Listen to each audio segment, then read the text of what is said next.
Pastor, ¿cuáles serían las expectativas el día de hoy que tenemos a través de este tema, ¿no?, que se va a realizar el día de hoy? Muy bien, bueno, pues antes que nada quiero decirles que vamos a tener, no se despeguen, vamos a tener un programa, pero mire, espectacular, porque vamos a estar hablando de un periodo conocido como tiempos y sazones, que es un periodo judaico, que incluye también lo relacionado al juicio que se llama el Día del Señor o Día de Jehová en el Antiguo Testamento. El apóstol Pablo también nos va a mostrar que de ese periodo no está relacionado el arrebatamiento porque es un periodo que se relaciona con la gente que se va a quedar. Así que prácticamente a la pregunta que tal vez se pueden hacer, bueno, el arrebatamiento es una bendición para los creyentes, pero ¿qué pasará con los que se queden? Y eso es el periodo que se llama el Día del Señor. Por eso es Harpazo y el Día del Señor. Vamos a entender que se trata de un día ciertamente inesperado, porque no se está esperando por los inconversos, improvisto por ellos, pero que también es inminente, es inadvertido, sin embargo es ineludible y es inevitable, como vamos a estar viendo en esta enseñanza. Así que no se lo pierdan, vamos a estar hablando sobre el concepto de que Él viene como ladrón. ¿Qué significa esa frase, que el día del Señor viene como ladrón? Así que esto va a estar muy, pero muy bueno, Gesser. Así es, Pastor Salomón. Estuvimos hace unos días, yo estaba, siempre hago mis estudios, estudiando la palabra del Señor, y estudiando, ¿no?, me percaté que casi todos los profetas dicen, y el día del Señor. Todos hablan del gran día que va a ocurrir, ¿no? Siempre vemos, sea profetas mayores o profetas menores, vemos una palabra que siempre se resalta. Casi en todos los textos bíblicos, en cada pasaje, hay una palabra que siempre se resalta. Es el día del Señor. Es algo que sorprende, me sorprende a mí. Yo sé que soy una persona soy un lector de la Biblia, pero siempre me quedó esa duda, ¿no? Como lector de la Biblia, ¿por qué siempre hablan del día del Señor? Es correcto. Y bueno, ese día, como vamos a darnos cuenta, se trata de un periodo muy definido en la escatología del Antiguo Testamento y es retomado por el apóstol Pablo, dando seguimiento, porque no solamente él lo habla, pero el mismo Señor Jesucristo habla de ese periodo como un tiempo de juicio. Y algo interesante que vamos a estar viendo en los siguientes minutos, después de explicar el Día del Señor, vamos a estar viendo que capítulo que vamos a tomar, que es 1 Tesalonicenses capítulo 5, que es una continuación del capítulo 4 donde se habló del rapto, y ahora pasa a un tema interesante. Vamos a darnos cuenta que hay cuatro, al menos encuentro yo cuatro razones por la que este pasaje apoya un rapto pretribulación, y lo vamos a estar viendo exegéticamente, cosa que va a ser casi, yo digo, si no imposible de rebatir. Así que no se lo vayan a perder, porque tengan allá a mano lápiz y papel para apuntar, porque nos vamos a dar cuenta que hay un apoyo fuerte para el tema del rapto pretribulación desde los primeros versículos hasta el versículo 9, que es más específico y más directo, que dice que no nos puso Dios para ira. Así que pues los invito para que se queden, porque vamos a estar haciendo un estudio serio de la palabra del Señor, desde las raíces originales. Adelante. Mucha gente, Pastor, piensa de que cuando hablamos de este tema es un tema nuevo, pero yo creo que no es un tema nuevo. Es un tema que desde ya la iglesia, desde sus inicios, tenían esta enseñanza bíblica, ¿no?, a través del apóstol Pablo, la cual es el que más habla sobre el tema del arrebatamiento. Vemos que Pedro también va a hablar, muchos de los apóstoles tenían una idea clara sobre este tema, pastor. No, definitivamente, en primer lugar, como hemos dicho, porque era tema de los profetas, el profeta Amós, Oseas, Joel, Abdías, se habló mucho sobre ese tema. Luego ya entras a los profetas como incluso el mismo Zacarías, quienes hablaron sobre el tema del día del Señor, Isaías, pero el Señor Jesucristo fue uno de los que cita este periodo, que es coincidente en el inicio de la 70ª semana de Daniel, que es Daniel 9:27, que habla de la última de las 70 semanas. Así que es algo muy interesante lo que vamos a estar estudiando en esta hora, coincidente con lo que se llama el Día del Señor, la ira del Cordero. Así que estos corresponden a un tiempo, un periodo judaico llamado tiempos y sazones, que vamos a estar estudiando, y no se lo pierdan porque de verdad va a ser de mucha bendición. Así que quédense, hagan sus anotaciones y vamos entrando con sus preguntas también, porque me gusta que estén interactuando y podamos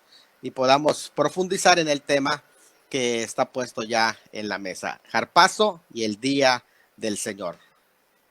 Así es, a todos los hermanos, Jarpazo y el Día del Señor. Ya casi estamos con el tema número 10, si no me equivoco, de esta enseñanzas, estas conferencias que hemos estado teniendo con el Pastor Salomón. A la verdad, desde ya, Pastor Salomón, es una bendición tenerlo aquí en este programa. A pesar de todo, sabemos que hay muchas cosas que aprender, mucho que estudiar. Sabemos que no todo lo sabemos, y cuanto más aprendamos, podamos enseñar a muchas más personas, ¿no? A quien más lo necesita. Y sabemos que este tiempo en que nos tocó vivir, yo creo que Dios quiso así, para que las enseñanzas como el tema de la escatología bíblica, como la doctrina de Cristo y muchas doctrinas que fundamentan nuestra fe, se vuelvan a tocar a través de estos temas, y que la gente pueda aprender, los hermanos puedan aprender y puedan salir educados, pastor, porque hay bastante hambre y sed de la palabra del Señor en estos últimos días.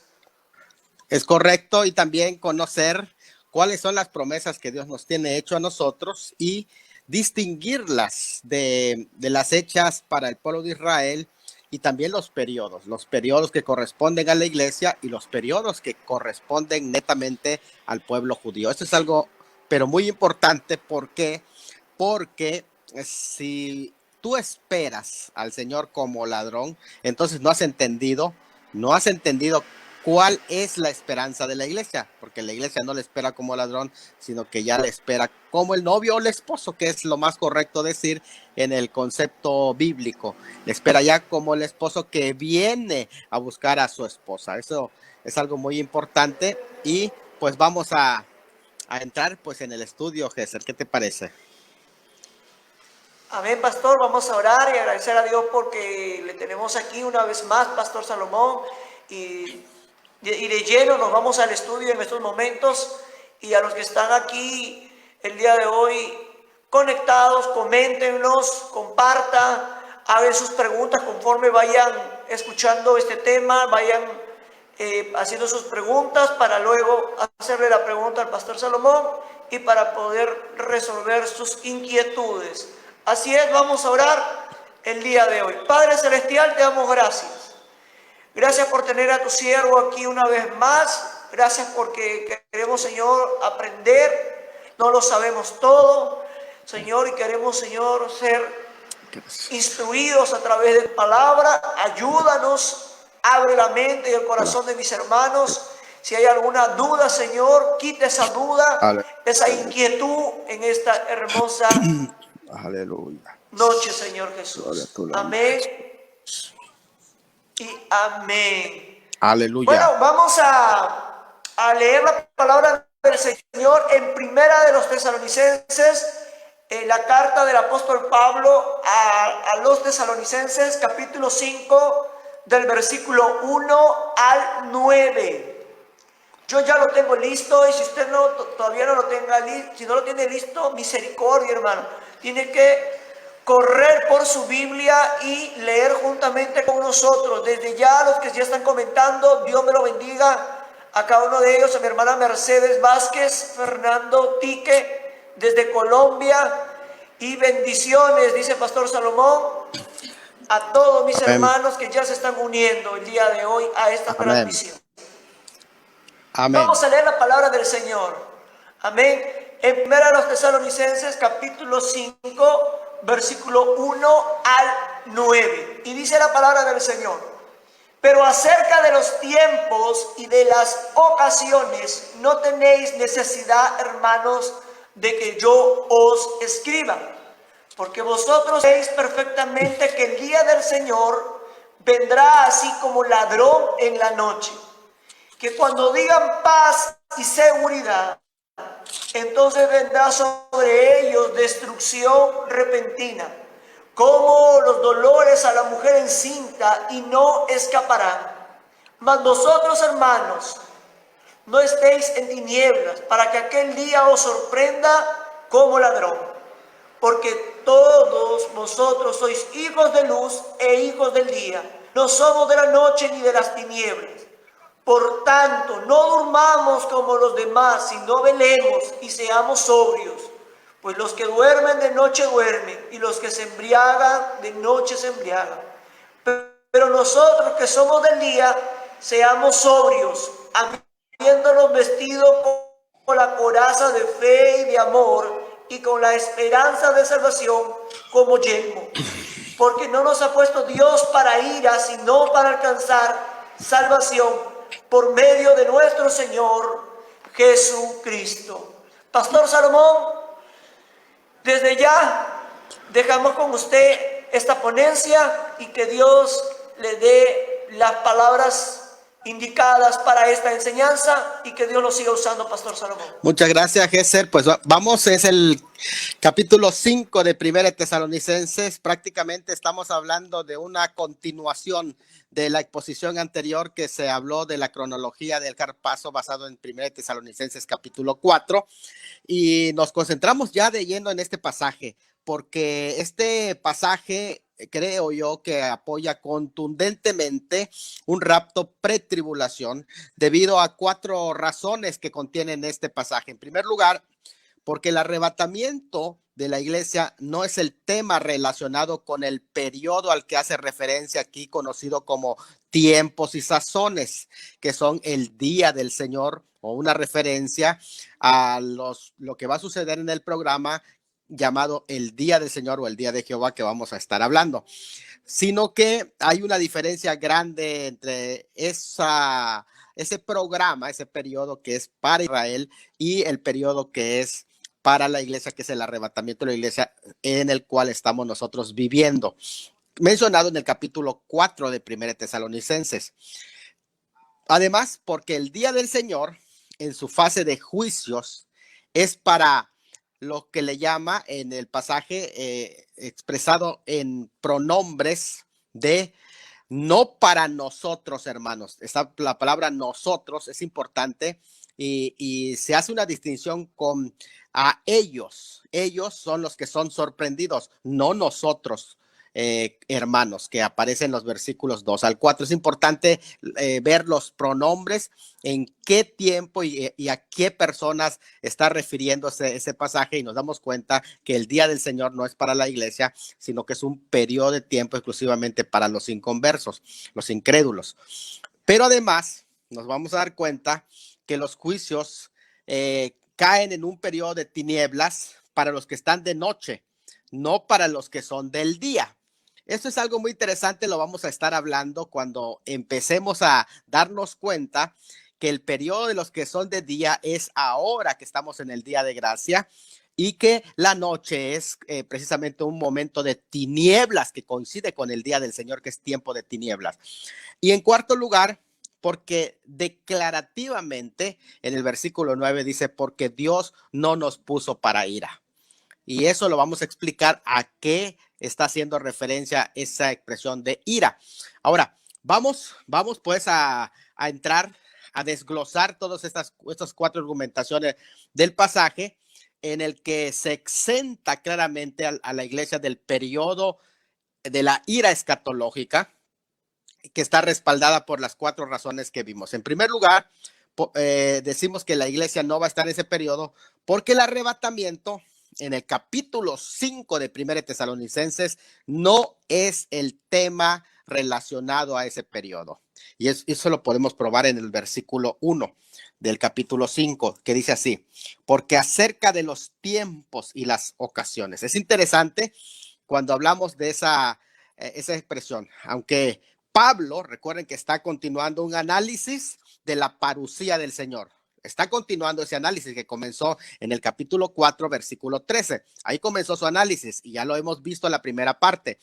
Específicamente en el capítulo 4 habló del arrebatamiento de la iglesia y había explicado concretamente y cerró el tema en el versículo 18. Entonces en el 5:1 hay una nota interesante de ese pasaje que merece que consideremos especialmente lo que se está diciendo. Es una estructura que los estudiosos gramáticos le llaman correspondencia de alternancia extendida. ¿Qué quiere decir eso? Que consiste en dos series de pensamientos. Hay dos series de pensamientos que se alternan, de modo que el primer miembro de la primera serie se corresponde con el primero de la segunda y así sucesivamente.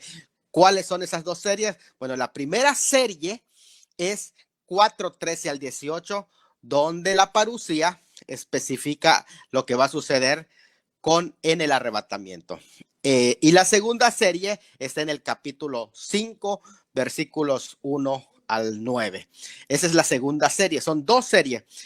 Por ejemplo, en la primera serie, que es la del capítulo 4, se habla primeramente de necesaria instrucción en cuanto a los que duermen, versículo 13.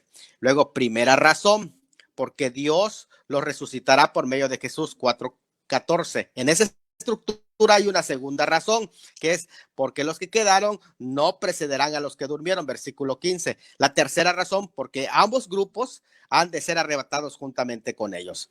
Y luego viene una exhortación a alentarse unos a otros con esas palabras, 4:18. Esta es la segunda serie, la que vamos a ver, que es del 5:1 al 11.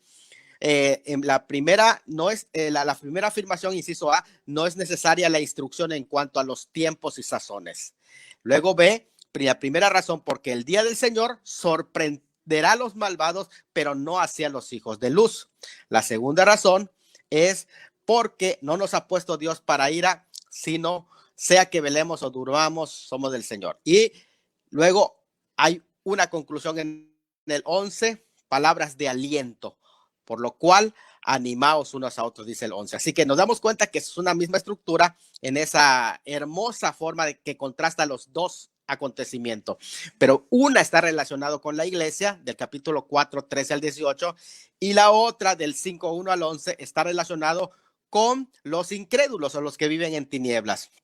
Este capítulo 5, Pablo comienza un nuevo tema sobre la venida del Señor, sí, la parusía, desde luego, pero ya no con relación al rapto o con relación a la iglesia, sino sobre el día del Señor. Por eso es el tema. El tema se llama Harpazo, y el día de Harpazo fue en el capítulo 4. Y ahora el día del Señor sigue. Note bien la cronología. Ya habló del Harpazo, ahora va a hablar de los acontecimientos que van a seguir al día del Señor. O sea, ¿qué es la pregunta que Pablo está desarrollando? Es esta.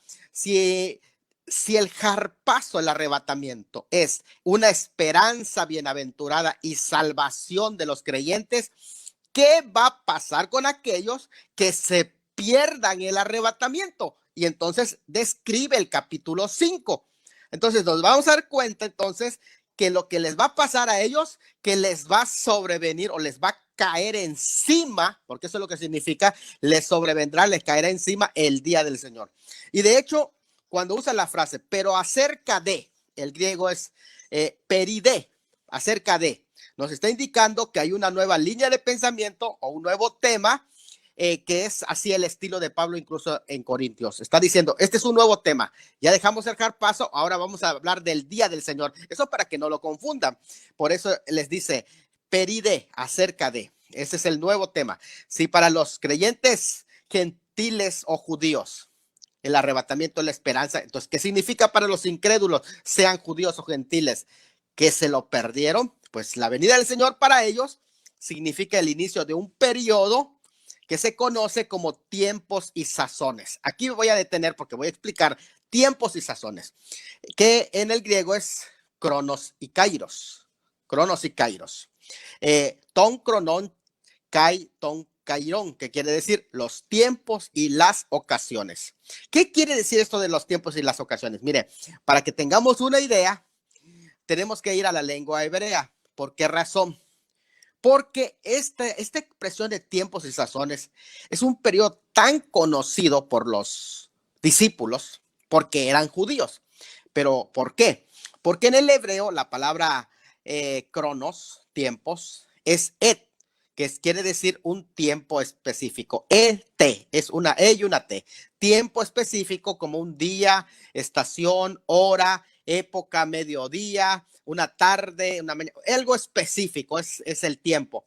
De ahí que hay dos palabras que se relacionan con et en el hebreo, que es idán, o un tiempo fijo como el año, y yom. Yom es usado para designar un periodo definido de tiempo como el día, salida del sol, la aurora, el cumpleaños, un mediodía, un siglo, un plazo. Ese es el término yom. Esa es la cuestión cuando se habla de cronos, un tiempo específico humanamente que se puede fechar. Se puede fechar y en ese sentido hay otra palabra que es kairón, kairos. Kairos en el griego es la misma palabra en hebreo mojet, y mojet es la designación, nombramiento, temporada.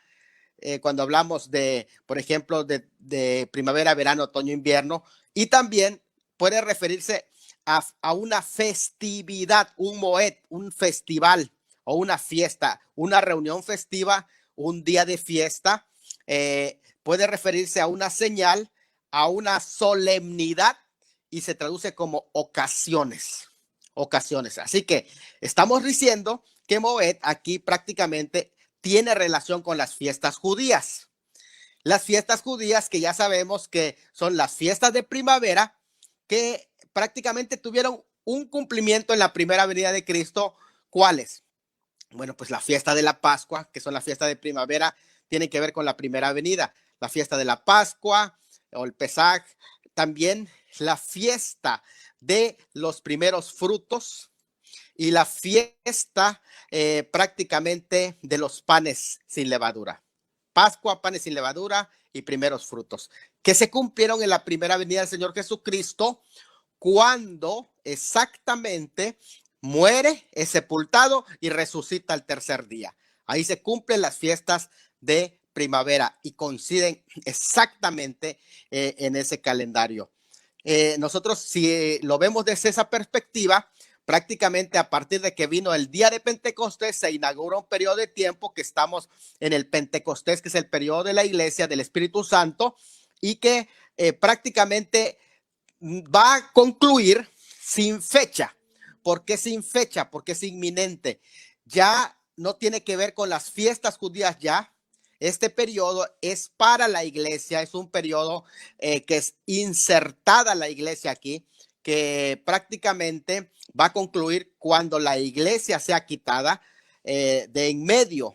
Y entonces va a seguir las fiestas que aquí se conocen como las ocasiones o los tiempos y ocasiones, es decir, van a continuar a cumplirse las otras fiestas judías. De ahí que yo explico a veces a los hermanos, a ver, ¿cuándo viene el Señor por su iglesia? ¿El rapto cuándo es? ¿Será en una fiesta judía? Y algunos preguntan, a ver, ¿no será que sucederá el rapto en Yom Teruah, la fiesta de las trompetas? ¿Puede suceder el rapto en esa fiesta? Es posible, pero no necesariamente. Le voy a explicar por qué. También algunos dicen, no, puede suceder también en una Pascua, en un Pesaj, puede suceder cuando sea sacado a la iglesia. Es posible también. Otros dicen, no, pues va a suceder en un día de Rosh Hashanah, en un año nuevo, va a suceder la fiesta. Y entonces podríamos poner algunos elementos donde algunos pueden proponer otros tipos de fiestas judías en el que suceda el rapto. Pero yo digo no. ¿Por qué? Porque la iglesia no vive en el periodo de los tiempos y sazones o de los periodos judaicos. La iglesia es un programa que está distinto al programa judío. Es un programa en el cual fue insertado como un paréntesis precisamente porque es un periodo en el que Dios trata con su pueblo gentil, con un pueblo gentil, tomando pueblo y sacando pueblo de los gentiles para su nombre. Y una vez que haya sacado pueblo entre su nombre y entre la plenitud de los gentiles, la iglesia es quitada de escena y comienzan los tiempos y las sazones de nuevo. O sea, los tiempos y las sazones judías no están en vigencia en este momento, sino hasta que la iglesia sea quitada y comiencen los periodos judíos de nuevo. Entonces sí, se va a desarrollar de nuevo las fiestas de otoño, que son prácticamente la segunda venida con el Yom Teruah, fiesta de las trompetas, y también va a suceder el día de expiación, Yom Kippur, y posteriormente el Sukkot o la fiesta de los tabernáculos, que es el milenio. Así que nos damos cuenta que esos son los tiempos y las ocasiones. Cuando, por ejemplo, los apóstoles preguntaron a Jesús, ¿establecerás tú el reino a Israel, el reino milenial en este tiempo?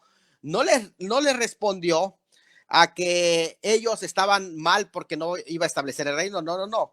Les dijo, no les toca a ustedes conocer los tiempos y las ocasiones, Cronos y Kairos, porque esos tiempos cubren el periodo anterior al establecimiento del reino, pero es un periodo judaico, no es para la iglesia. Ustedes ocúpense de recibir poder y de llevar el evangelio a toda criatura. Eso es lo que nos vamos a ocupar. No, ahora, el Señor no los corrigió por esperar un reino literal sobre la tierra, que es algo totalmente respaldado por el Antiguo Testamento. Pero les dijo que no podían conocer cuándo sería la venida de ese reino. La fecha estaba en la sola potestad del Padre. De hecho, menciona los tiempos y las ocasiones para referirse a varios acontecimientos que el Señor había predicho en el Antiguo Testamento, que están relacionados con la nación de Israel.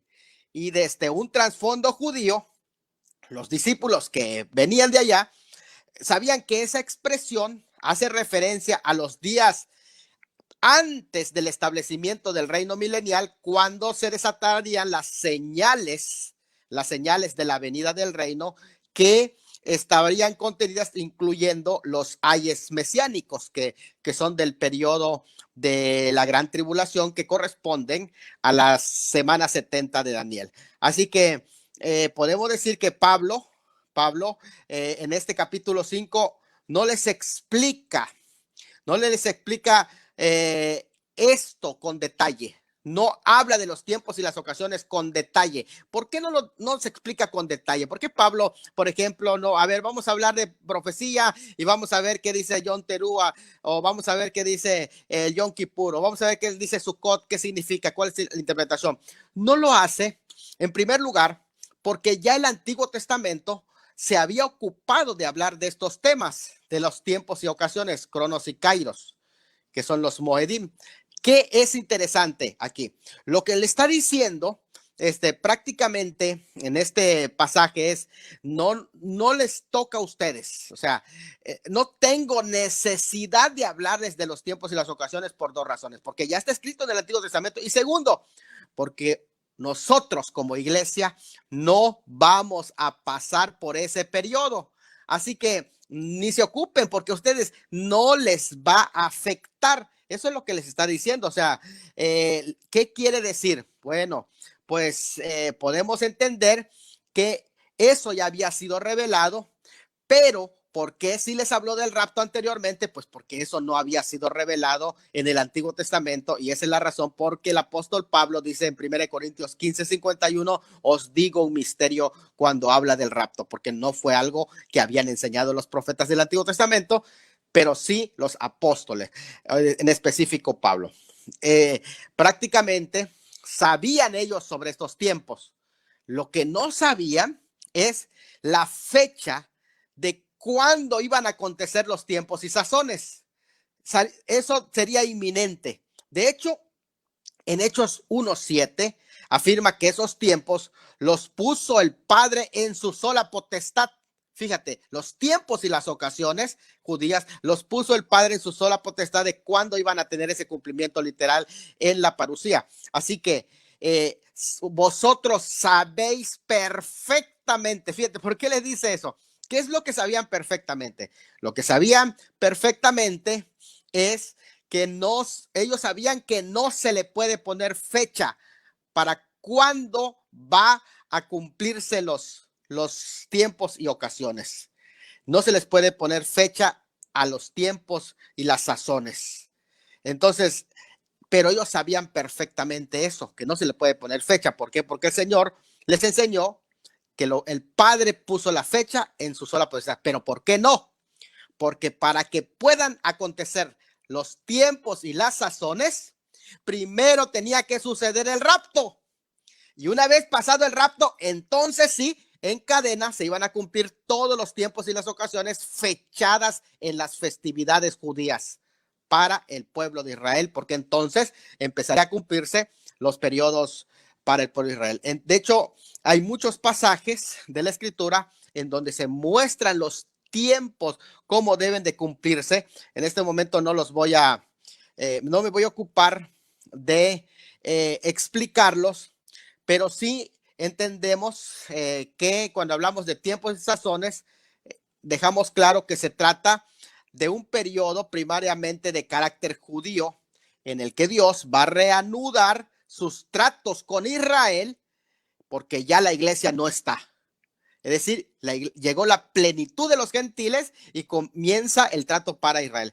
En ese periodo sucederán acontecimientos del tiempo del fin anunciado por los profetas del Antiguo Testamento. Y cuando los apóstoles preguntaron a Jesús que si establecería su reino, él respondió que no les tocaba conocer los tiempos y las sazones, cronos y kairos, los cuales cubren este periodo anterior al establecimiento del reino milenial, es decir, los días de la tribulación o de la ira del Cordero o del día de Jehová, y se extienden a todo el periodo del reino, porque el cumplimiento del Sukkot o de la fiesta de los tabernáculos literal va a ser en el reino milenial. Así que nos damos cuenta de cómo se van desarrollando este periodo de tiempo.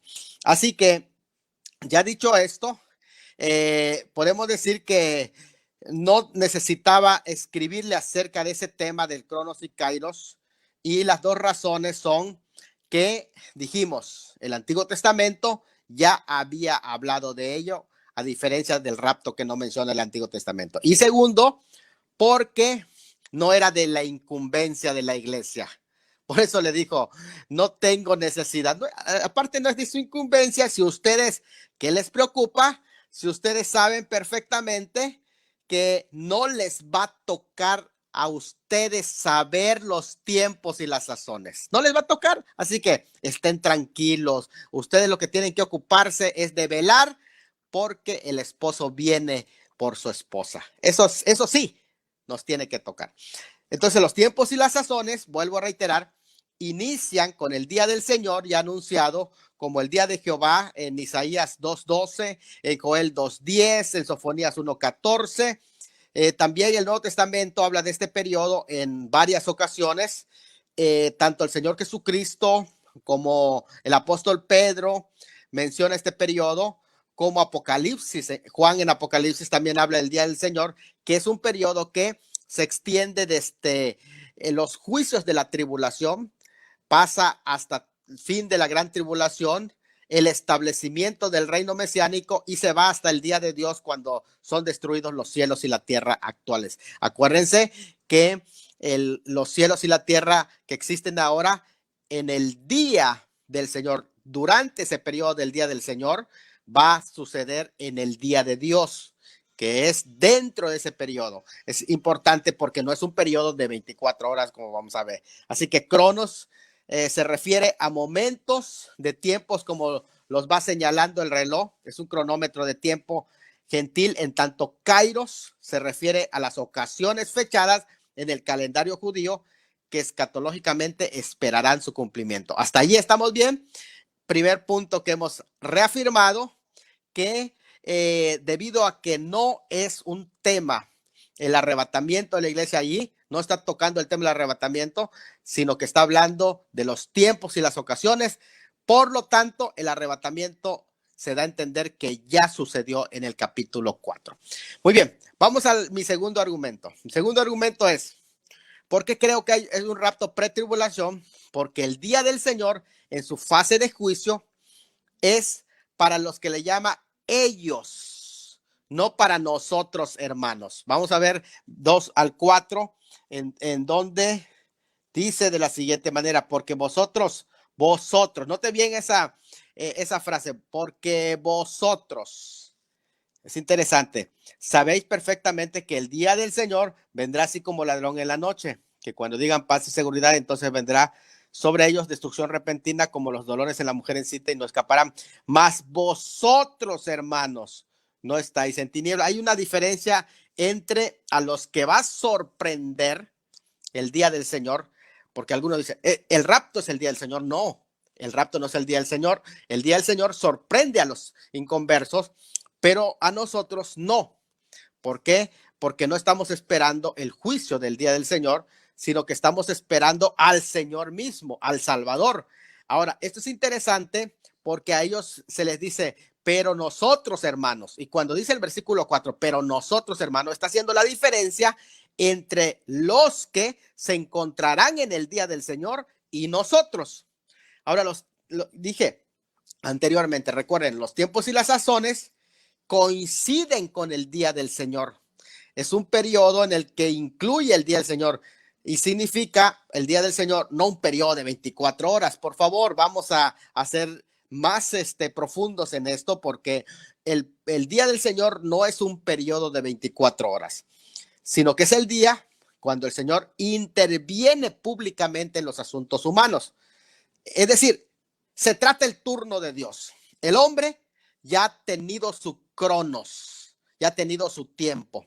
Ahora viene el kairos de Dios, viene el tiempo de Dios.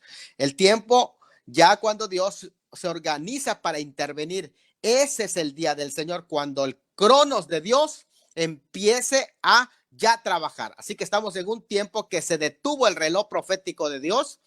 Empieza el programa de la iglesia.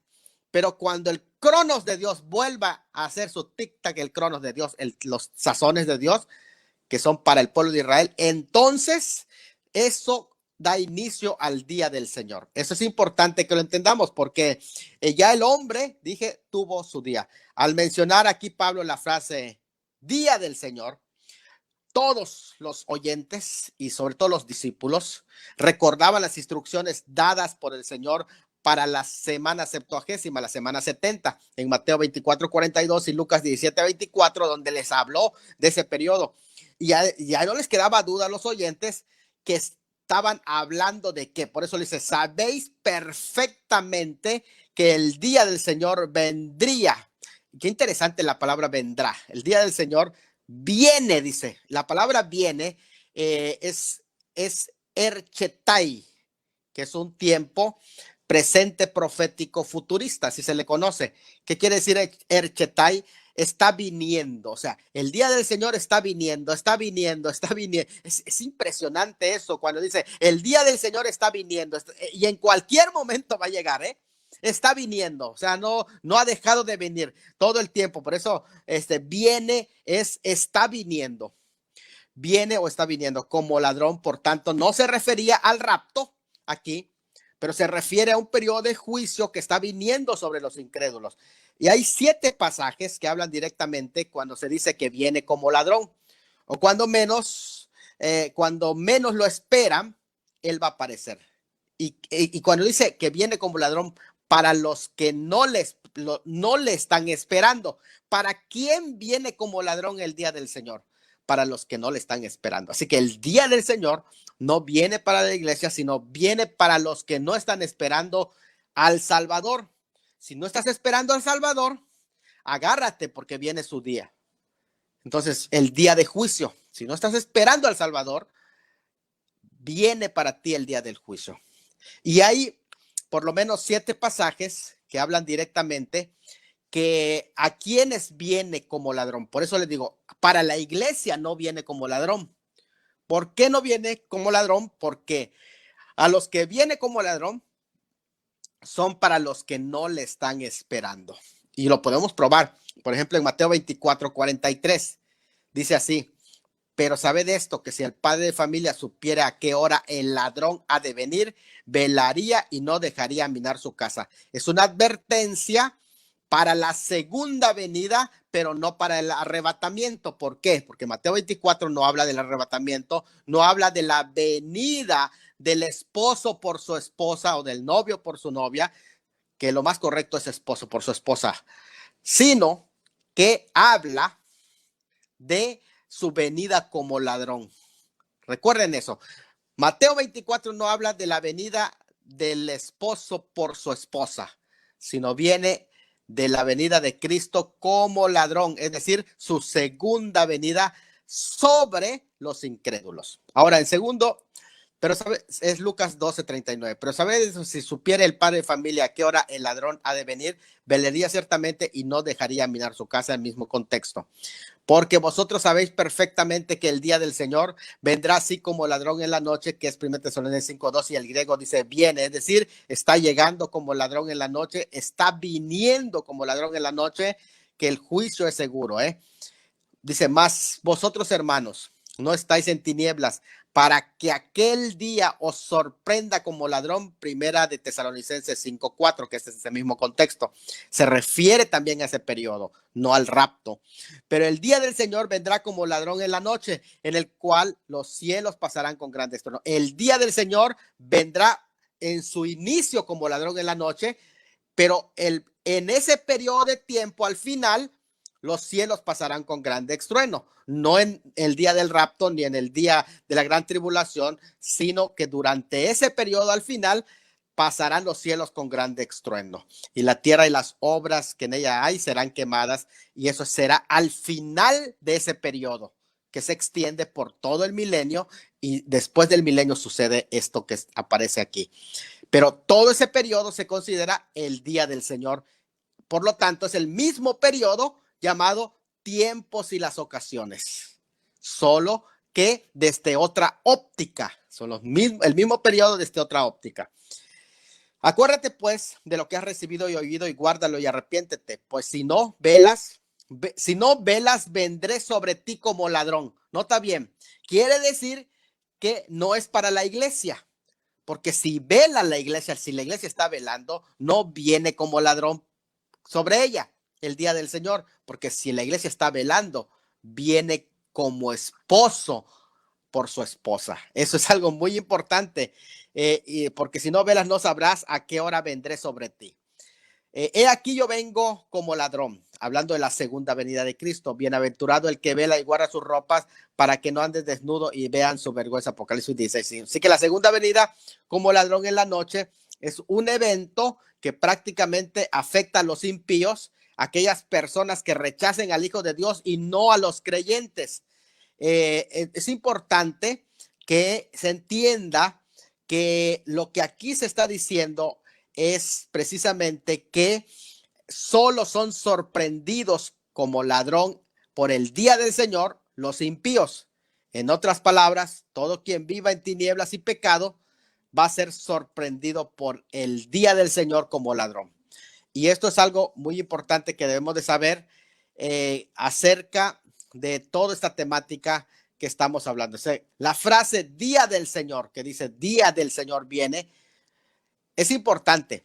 El día del Señor. Aprendamos a diferenciar cuando está diciendo el Señor. No dice que el Señor viene como ladrón. Lo que viene como ladrón es el día del Señor viene como ladrón o sorprende a los inconversos. Esa frase, el día del Señor, se usa 19 veces en el Antiguo Testamento y 4 veces en el Nuevo Testamento. También es aludido a otros pasajes, más en Apocalipsis, Y lo más probable es que aquí Pablo tiene en mente estos pasajes al escribir Tesalonicenses y el Antiguo Testamento lo está usando para designar el tiempo de juicio, de desolación y de tinieblas. Así lo dice Isaías 2:12, 13:9 al 6 y Joel 2:12. Dos, periodo de castigo para los enemigos de Israel, según Sofonías 3:8 al 12. Joel 3:14 al 16 y Abdías 15 al 17 y Zacarías 12:8 al 9. Y tercero, juicio de pecado y victoria de la causa del Señor, según Joel 2:31 al 32. Así que eso involucra el periodo del día del Señor. Se trata de un periodo de tiempo, pues, en el que podríamos decir que inicia con el trato de Dios con Israel al principio del periodo de la gran tribulación, según Sofonías 1:14 al 18. Y va a extenderse a través de la segunda venida, la era milenaria, la creación de los cielos y la tierra nueva. Así que se desdobla en tres fases. El día del Señor incluye el día de Cristo, el día de Jehová y el día de Dios. El día de Cristo es el rapto, el día de Jehová es la ira y el día de Dios es cuando serán destruidos los cielos y la tierra nueva después del milenio. Se caracteriza por juicio sobre la sección apóstata del pueblo de Israel y sobre los enemigos del pueblo, estableciendo así su reino en el mundo. Todos sabían que el día del Señor enseñado en el Antiguo Testamento llegaría cuando menos se lo esperaran, es decir, como ladrón en la noche. Entonces, ese tiempo de juicio, vuelvo a reiterar, inicia luego del arrebatamiento de la iglesia. Esto es muy claro y necesitamos reafirmarlo. ¿Por qué estoy diciendo que el arrebatamiento es pretribulación? Porque no viene primero el día del Señor y luego el arrebatamiento. No. Primero es el arrebatamiento y después viene como juicio el día del Señor. La gran tribulación o tiempo de angustia de Jacob es ese periodo que se desarrolla. Luego viene la segunda venida y luego el reino milenial y de último la destrucción y los cielos y la tierra actuales. Ese periodo largo de tiempo es el día del Señor. Y aunque el tiempo exacto de la llegada de ese día es desconocido por todos y es inesperado, pero caerá en su totalidad únicamente sobre los hombres impíos que ni siquiera se van a dar cuenta cuando ya estén. Por lo tanto, es un día repentino, inevitable, ineludible, destructivo para el morador de la tierra. De hecho, existirá en el mundo hasta cierto punto cierto aire de seguridad y confianza cuando empiecen los juicios, porque ellos van a estar hasta cierto punto tranquilos cuando venga sobre ellos destrucción repentina. No, cuando dice destrucción repentina, no es un fin de la existencia, sino una pérdida del bienestar y ruina existencial que les va a caer. Coincidirá con los dolores de parto que se mencionan en las profecías, dolores de la mujer encinta anunciados por los profetas y anunciados por Jeremías 36 al 7 y por el mismo Señor Jesucristo en Marcos 13:8. En Juan 16:21 explica que anteceden a la llegada del Hijo. Es prácticamente una venida de carácter punitivo. ¿Qué queremos decir cuando decimos que el día del Señor es la parucía en el aspecto punitivo? Es decir, castigo de los malhechores y vendrá cuando estén aparentemente seguros. ¿Qué es lo que está diciendo? Que les va a sobrevenir cuando ellos digan paz y seguridad. Es interesante esta palabra. La palabra está en un presente subjuntivo, en voz activa, que quiere decir cuando empiecen a decir paz y seguridad. Cuando empiecen a decir paz y seguridad, cuando empiecen, escuchen que paz y seguridad ya se está hablando, no cuando se establezca, porque no la van a establecer. De hecho, ese término de paz y seguridad tiene dos connotaciones. En primer lugar, es una connotación de los falsos profetas, porque en Jeremías 6:14 se habla de un grupo de falsos profetas que profetizaban paz, pero les cayó guerra. Y eso pasó también en el año 70. Hubieron falsos profetas que en la época de profetas jerosolomitanos, es decir, de Jerusalén, que anunciaron paz en el tiempo de Pompeyo. Pero ¿qué es lo que pasó? En el primer siglo, en el año 70, vino guerra y destrucción con Tito Vespasiano. Los falsos profetas. Quiere decir que esa paz va a ser promovida por falsos profetas en primer lugar, va a tener una connotación religiosa, pero también tiene una connotación política, porque habían ciertas pretensiones en el Imperio Romano en la época que se escribió esta epístola, en el que había un proyecto dentro del imperio, los emperadores romanos, que se llamaba Pax et Securitas, que quiere decir paz y seguridad. Este proyecto era conquista de las naciones para ir integrándolos al imperio romano a través del ejército poderoso de hierro del imperio romano, y entonces se iba a establecer paz y seguridad, una especie ecuménica. Pero vemos que son dos connotaciones, la connotación religiosa y la connotación también política. Estas dos connotaciones son las que tienen que tener estas características, paz y seguridad. Es una falsa paz que los impíos van a celebrar, y empieza, puede ser una serie de proyectos que se van dando dentro de Medio Oriente en general, y tiene que ver precisamente con esta prolongación de paz que muchas veces se está haciendo en este tiempo, ¿verdad? Y que ya hay un proyecto de paz y seguridad. De hecho, la palabra paz también que está incluyendo es una palabra muy fuerte actualmente, y la seguridad. La palabra seguridad es asfaleia, del cual viene la palabra asfalto. Fíjate que es interesante porque me llama la atención cuando dice seguridad, asfaleia, asfalto. De ahí viene la palabra asfalto.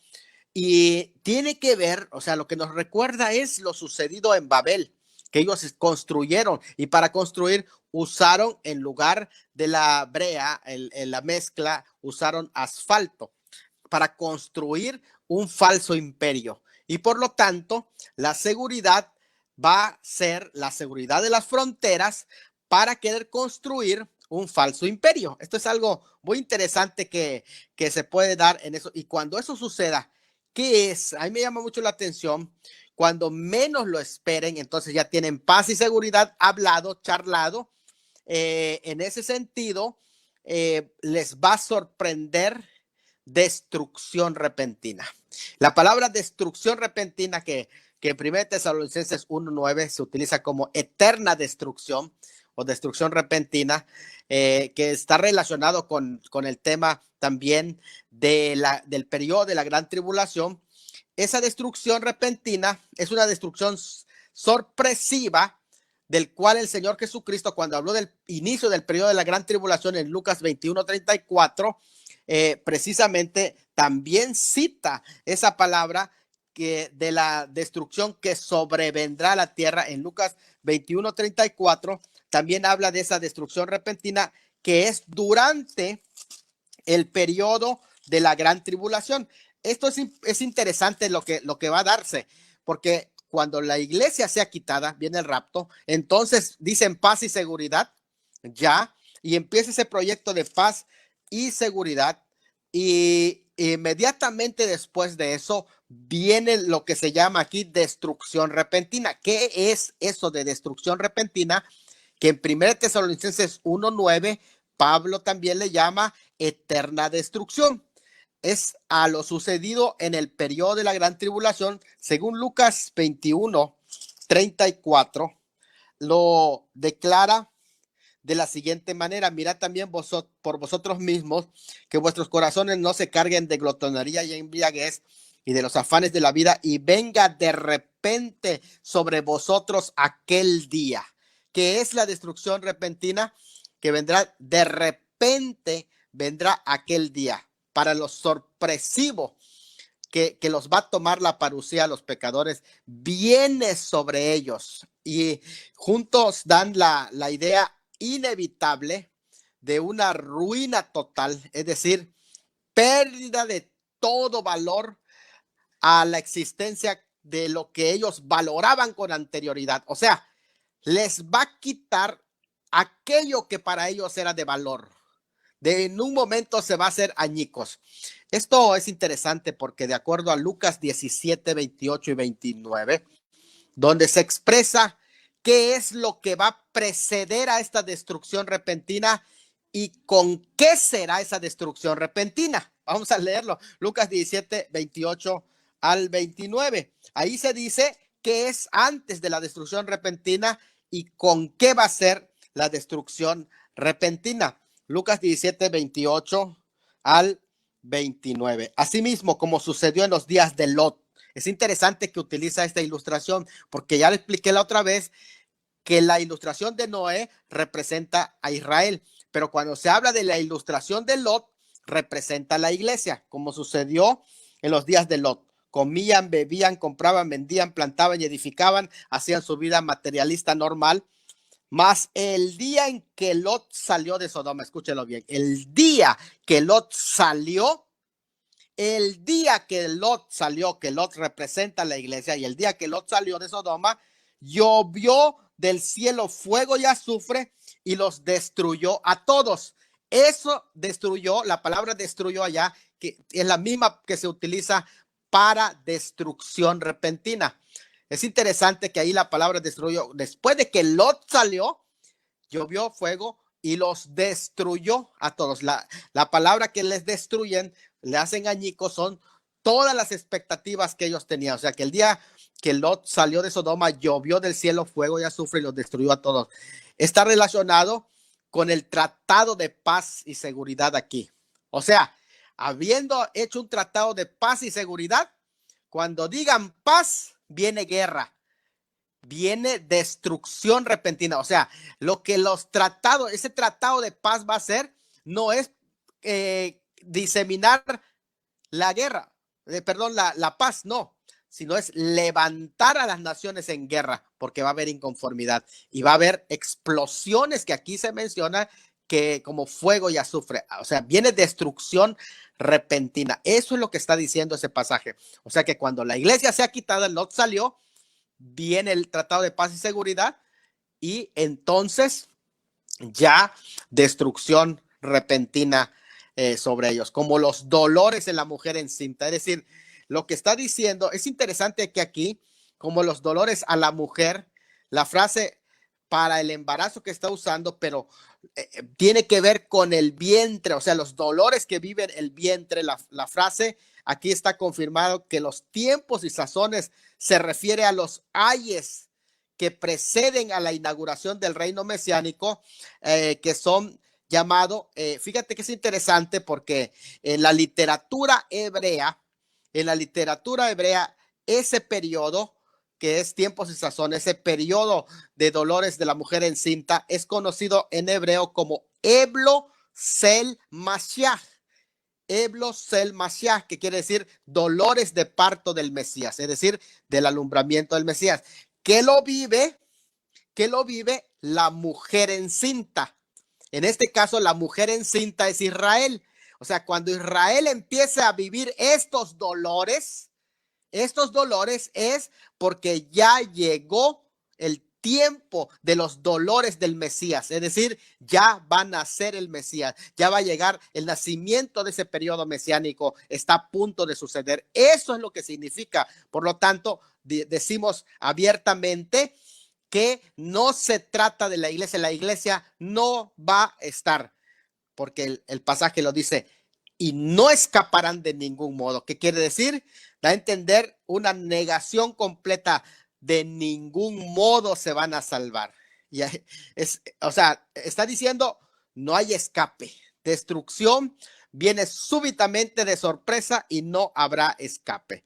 Así que este día se refiere al periodo de la gran tribulación escatológica, y aunque sabemos que el día del Señor no se limita al periodo de gran tribulación, pero sí inicia con ese periodo el día del Señor.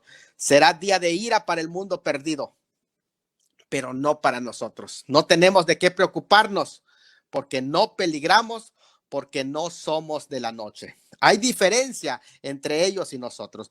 Así que si analizamos el aspecto gramatical de estos pasajes, 1 Tesalonicenses 5:1, 5:2, 5:4, notemos bien los pronombres personales. No tenéis necesidad, hermanos, de que yo os escriba, porque vosotros sabéis perfectamente, mas vosotros, hermanos, no estáis en tinieblas, porque todos vosotros sois hijos de luz e hijos del día. O sea, se utiliza una figura de repetición. Y esta figura lo que está diciendo prácticamente que el énfasis está para traer a la atención del lector de que ellos no tienen nada que ver con ese periodo. Eso es la razón. En el caso, la repetición de pronombre vosotros, que ahí se está repitiendo en estos versículos, contrasta con la repetición del pronombre ellos.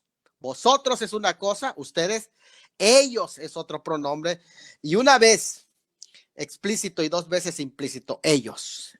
Este cambio que da en el versículo 3, en el griego es autos, ellos, indica claramente que los que están esperando al Señor en el arrebatamiento del 4:17 de 1 Tesalonicenses no tienen por qué preocuparse de los tiempos y las sazones que tienen que ver con el día del Señor que vendrá sobre ellos, sobre los impíos, como ladrón, y es distinguido claramente y ajeno del pronombre vosotros, pero vosotros, jumón, y relacionados con el nosotros, gemón del versículo 8. Los vosotros y nosotros son los mismos grupo, pero cuando se trata de ellos, ya está completamente hablando de otro. Así que el rapto no es su venida como ladrón, sino como novio o esposo por su esposa, que en 1 Tesalonicenses 4:17 lo describe como el encuentro de esa unión mística.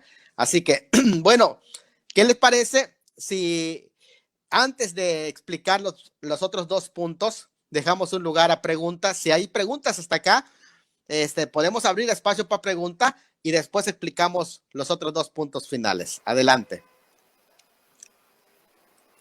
Bueno, pastor, acá hay dos preguntas. La primera pregunta es la siguiente. ¿El arrebatamiento puede ser en las fiestas de las trompetas, que es en septiembre, no sabiendo el día ni el año?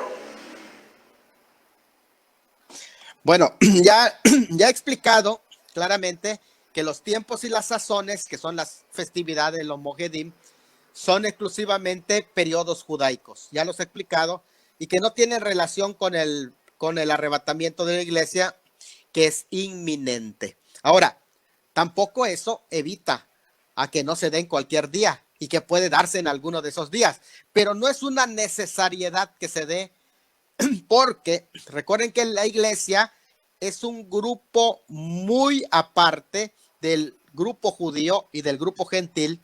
De los gentiles creyentes y de los judíos creyentes, hoy forman el cuerpo de Cristo, y ellos no tienen ellos los moedim. ¿Por qué?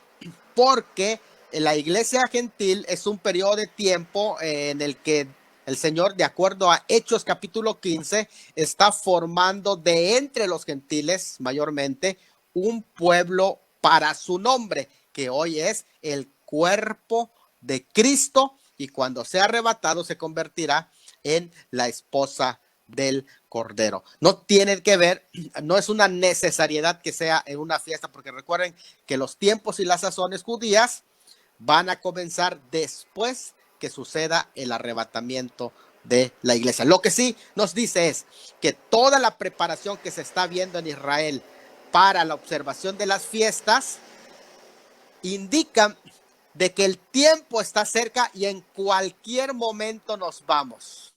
En cualquier momento, entonces es bueno, yo digo, es bueno, sí, es bueno hacer reflexiones de que puede venir en la fiesta de las trompetas, también puede venir, no está exento, y puede venir también en el Pesaj, en la Pascua, también puede venir. O sea, no hay una reglamentación para la iglesia, pero después que la iglesia sea quitada, ahora sí, vienen los tiempos y las sazones que van a tener cumplimiento para el pueblo de Israel directamente. Adelante, esa es mi respuesta. Esa es la respuesta para nuestro amigo Mario Cortés Manrique, que nos está escribiendo. Él tiene una segunda pregunta también. El arrebatamiento es como lo que ocurrió con Elías, que fue avisado cuando fue arrebatado. ¿Así será? Bueno, nosotros hemos sido avisados de que en cualquier momento, porque Elías fue avisado desde luego para que se prepare y vengan por él. Y recuerden, en la escena me llama mucho la atención la de Elías, porque en el caso de Elías, que él mismo no sabía en el qué momento, porque no dependía de él, sino dependía de Dios y del momento de Dios. Elías que fue arrebatado en un torbellino. Esto es algo muy importante, ¿verdad? Porque a veces pensamos que se fue en un carro de fuego. No, dice que vino un carro de fuego y separó a Elías de Eliseo y él fue arrebatado en un torbellino. Esta es una diferencia muy interesante. Y cuando cae su ropa es algo también súper interesante. Tenemos que aprender esto. Puede haber paralelismos, pero no necesariamente tienen que ser la misma forma. Muchos paralelismos que te pueden dar la idea, pero no todos tienen que concordar porque el arrebatamiento de la iglesia es exclusiva. Es una acción exclusiva. No es lo mismo hablar del arrebatamiento de la iglesia que del arrebatamiento de Elías.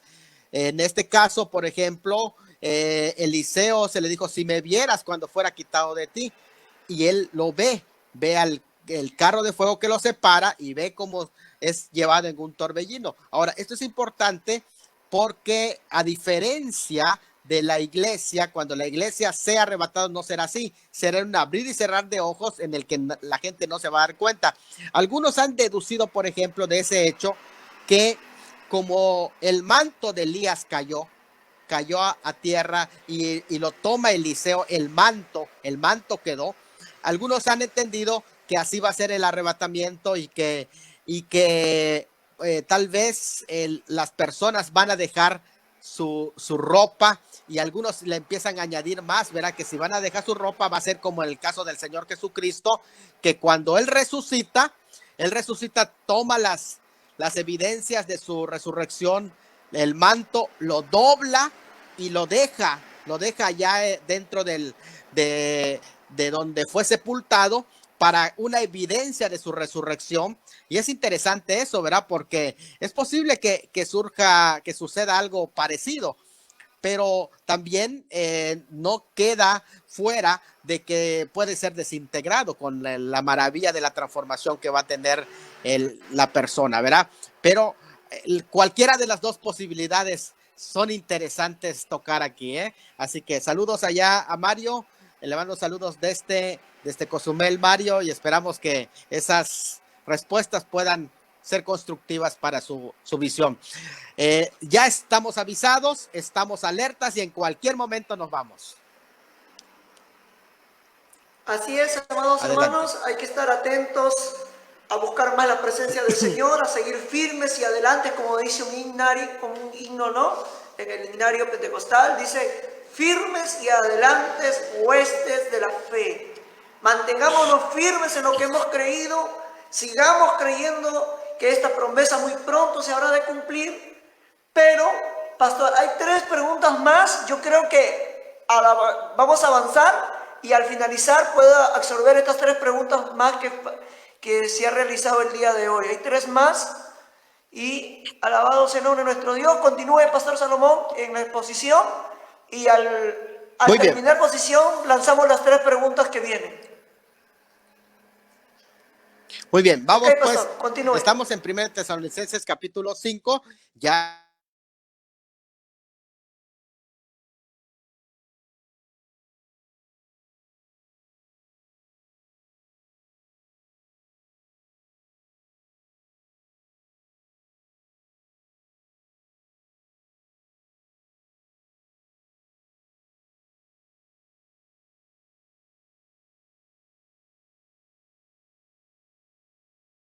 dice de la siguiente manera 5 al 8.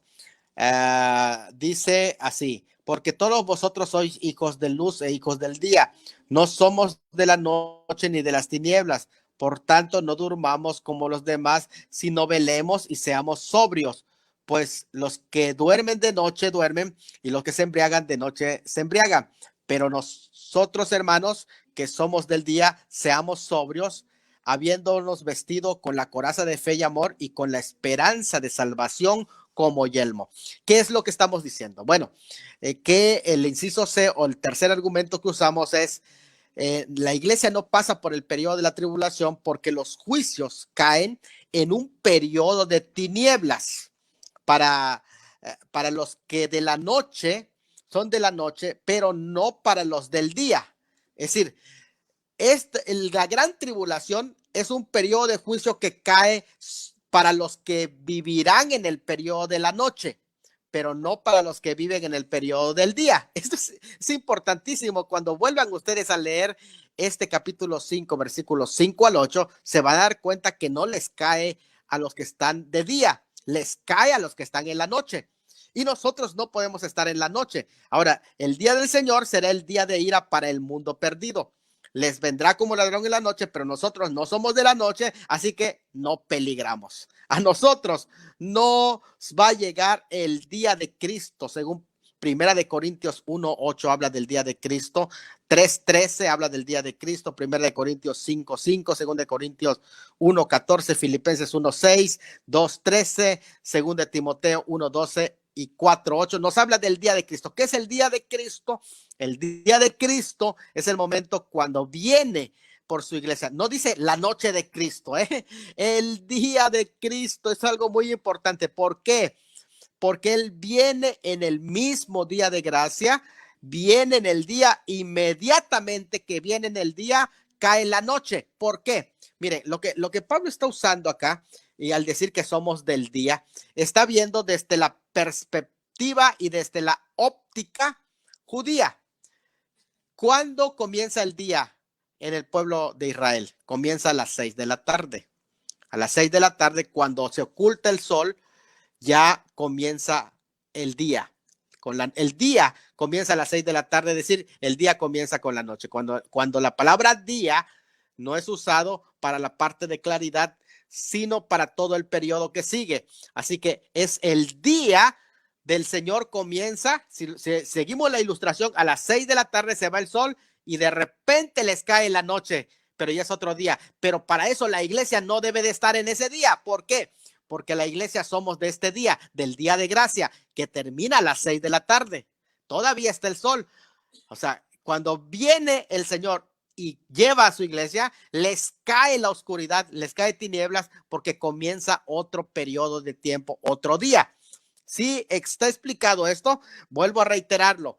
El día comienza de 6 y termina a las 6. Nosotros estamos ya antes de llegar a las 6, y cuando el Señor venga por su iglesia, comienza otro periodo, ya caen las tinieblas y comienza otro día. Es decir, en los periodos, si ustedes leen, por ejemplo, Génesis capítulo 1, se van a dar cuenta que primero dice, y fue la tarde y la mañana el primer día. Comienza en la tarde. ¿Por qué comienza en la tarde? Porque comienza a las 6 de la tarde. Así que lo primero que sucede en el día judío es la noche. La noche. Así que nosotros somos arrebatados y comienza otro periodo, es otro día, pero comienza en la noche. Y nosotros no vamos a estar en ese periodo en la noche. Nosotros somos del día. Note bien, somos del día. Por lo tanto, el día de gracia termina con el día de Cristo y luego que sucede el día de Cristo, viene este día. No nos sorprenderá el día del Señor que comienza en la noche, no nos sorprenderá a los creyentes en absoluto, porque cuando sea la noche, ya los santos estarán en su morada de eterna luz. Vuelvo a reiterar esto, porque esto me emociona y de pronto algunas personas que no profundizan en la escritura piensan que la iglesia va a pasar por la tribulación a menos que viva en tinieblas. Pero si el periodo de la tribulación es día de tinieblas, tiempo de tinieblas, cuando comiencen las tinieblas, entonces el día no sorprenderá a los creyentes en absoluto, porque cuando sea la noche, ya los santos estarán en su morada eterna de luz y no andarán jamás en tinieblas, porque si tú me dices que la iglesia pasa por la gran tribulación, me estás diciendo que vamos a andar en tinieblas en la noche. No nos puede sorprender como ladrón, porque viene así para los de la noche, y nosotros no esperamos al Señor como ladrón, porque no estamos en la noche, no vamos a quedarnos en la noche. Nosotros somos del día, y cuando seamos quitados de aquí, nos vayamos a esa morada de luz eterna, aquí va a caer tinieblas, tinieblas de oscuridad, que quiere decir juicio, días de angustia, de tribulación. Hay contrastes importantes en estos dos grupos que debemos tener en cuenta en este capítulo para captar la idea que se está expresando en este argumento. Hay dos grupos. Primer grupo, los incrédulos. Los incrédulos son llamados ellos. Se dice que están durmiendo. Se les dice que son borrachos. Se dice que están en tinieblas. Se les dice que son de la noche y de las tinieblas. Son sorprendidos de improviso por el día del Señor como ladrón en la noche, y viene sobre ellos destrucción repentina e ineludible como los dolores de parto a una mujer. Ahora, ¿cuál es el segundo grupo? El segundo grupo es el grupo de creyentes. Se le dice vosotros y nosotros.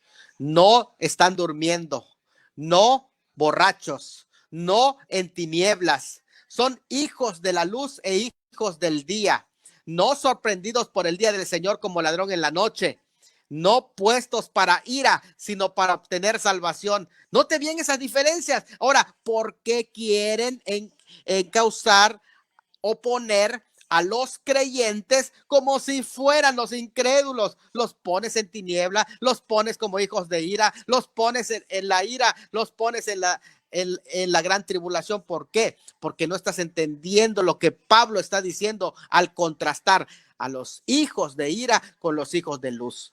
No somos de las tinieblas, somos de la luz, y por lo tanto no vamos a estar en la noche oscura de las tinieblas que viene sobre este mundo en el día del Señor. Los juicios divinos caen sobre aquellos que están en tinieblas morales y en una noche espiritual. ¿Por qué? Porque son ajenos completamente a Dios, a quien no pueden ver porque están en tinieblas, ni le conocen. Y eso lo podemos probar a través de muchos pasajes. Los creyentes son eximidos del juicio por la bendita razón de ¿qué? De ser hijos de luz, hijos del día. No somos de la noche y no somos de tiniebla. Ahora, tú quieres pasar por la gran tribulación a menos que te consideres hijo de las tinieblas, hijo de la noche. Pero si tú eres hijo de la luz y tú eres hijo del día, pues no necesitas pasar por ese periodo de tiniebla. Ser hijo del día y no hijo del día del Señor. ¿Qué quieres ser? ¿Hijo del día o hijo del día del Señor? Significa, si eres hijo del día, que perteneces al reino de rectitud moral. Se refiere a los que están velando contra la tentación, contra la pereza, contra el letargo, contra las distracciones de este mundo. Un hijo del día es alguien sobrio en su conducta, es conversación en general, es sobria en la comida, en la bebida, en todo acto, en su pensamiento, incluso aún en lo que publica en su Facebook, en todo es hijo del día. El día del Señor es el tiempo de juicio para los hijos de la negrura moral, cosa que se está viendo en todo el mundo, aprobando leyes contra Dios. En lo natural está asociado con la noche, en lo espiritual, la indiferencia y la negligencia que caracteriza a esos que viven en tinieblas. Sus orgías y borrachera, ¿a qué horas los celebran? Los celebran en la noche. Todo eso hacen de noche. Los incrédulos aman las tinieblas porque sus obras son malas. Juan 3:19. Los creyentes, a diferencia, andan en luz como Él está en luz. Es decir, abandonan el pecado, evitan el exceso de toda clase, incluso se visten de la armadura que es la fe, el amor, la esperanza. ¿Y saben por qué se visten de la armadura? Porque son tiempos violentos, son tiempos de lucha. Este último es la esperanza de salvación. como el yelmo. Pablo usa el ejemplo de los guardas que se mantenían despiertos vigilando, y esto es algo muy importante. Mientras que el incrédulo, la venida de Cristo significa introducción al día del Señor. Para el creyente es la liberación para siempre de la presencia del pecado por medio de la transformación de su cuerpo y el arrebatamiento. Nuestra cita, hermanos, no es con un verdugo, sino con el Salvador. El verdugo es cuando llegue el día del Señor. Ahora, si tú quieres al verdugo al día del Señor, anda en tinieblas. Pero si tú tienes cita con tu Salvador, prepárate para el arrebatamiento, porque primero viene el Salvador y después el día del Señor para los que se queden. Esto es algo muy importante. Somos del día, no de las tinieblas. Por eso no estaremos en este tiempo de tinieblas sobre la tierra. Y mi último argumento, para rematar en la cabeza a todos aquellos que atacan el rapto pretribulación, el apóstol Pablo deja un texto que no deja lugar a dudas. Versículo 9. Porque no nos puso Dios para ira, sino para alcanzar la salvación. El arrebatamiento, hermano Gesser, tiene dos aspectos. Uno es salvación y otro es ira. ¿Por qué? Porque para los creyentes, arrebatamiento significa consumación de nuestra salvación en el cielo. Es la esperanza que estamos anhelando. Pero para el incrédulo, ¿qué significa? ¿Por qué le tiene miedo al arrebatamiento el incrédulo? Significa una introducción a un periodo de tiempo de ira sobre la tierra, del cual habla Romanos 5:9, que menciona 1 Tesalonicenses 1:10, cuando dice que no nos puso Dios para ira, refiriéndose al juicio del día del Señor, no refiriéndose al juicio final. Desde luego que en cierta forma, cuando se habla de que no nos puso para ira, algunos dicen, es que aquí se refiere al infierno. Bueno, tal vez lo incluya, pero el contexto exactamente no está hablando del infierno. El contexto se está hablando del periodo de juicios que se refieren a los tiempos y sazones, se refiere al día del Señor, se refiere a la gran tribulación, así que se está refiriendo a los juicios del día del Señor. Así que por cuanto somos del día, no estamos para quedarnos en la ira que se derramará sobre el periodo de la gran tribulación, sino para salvación en el sentido más pleno. Para el creyente, que es la salvación en el sentido más pleno, cuando dice nos puso para salvación, pues la salvación en ese sentido pleno es la exención, estoy hablando de ser exento, exención eterna de la presencia del pecado. Específicamente se va a dar en la resurrección de los muertos en Cristo y la transformación de los que estemos vivos, de lo que habló Pablo en el capítulo anterior y que ya hemos explicado con detalle. Ese es el momento cuando nuestro cuerpo ya no tendrá pecado, y ese es el momento de la salvación, que es la glorificación del cuerpo. De hecho, en el judaísmo hay una yuxtaposición, es decir, un contraste entre la resurrección con la ira que se derramará sobre la tierra, que un día ocurriría. Por lo tanto, aquí está haciendo referencia a eso mismo. Es decir, tienes una de dos opciones: o resucitas y eres transformado, recompensado, o te quedas en la ira. Eso es lo que Pablo prácticamente está diciendo. Como les he dicho, algunos es cierto que la ira la experimentarán los incrédulos en plenitud en los sufrimientos del infierno. No lo negamos, así va a ser. Ahí va a ser la plenitud. Sin embargo, a los creyentes no nos puso para esa ira. Pero introducir ese pensamiento aquí y decir, aquí se está refiriendo al infierno, eso está fuera de contexto. Mira, Pablo aquí no está hablando del infierno, sino de los acontecimientos de los tiempos y sazones que vendrán en la tierra, en particular del día del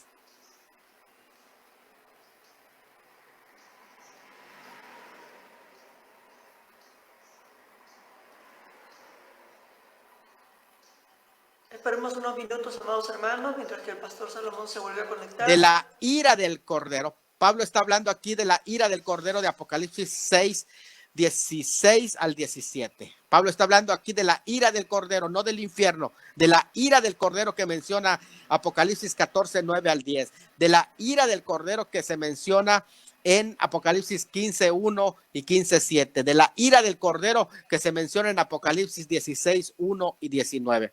Así que, ¿qué nos está diciendo a los creyentes? ¿Qué nos está diciendo? Que no tenemos una cita con el verdugo, con el Señor o el juez, no, sino que tenemos una cita con el Salvador, con el novio, con el esposo. Esa es nuestra cita. ¿Por qué creen que escribió todo este capítulo? Porque nos está dando esperanza.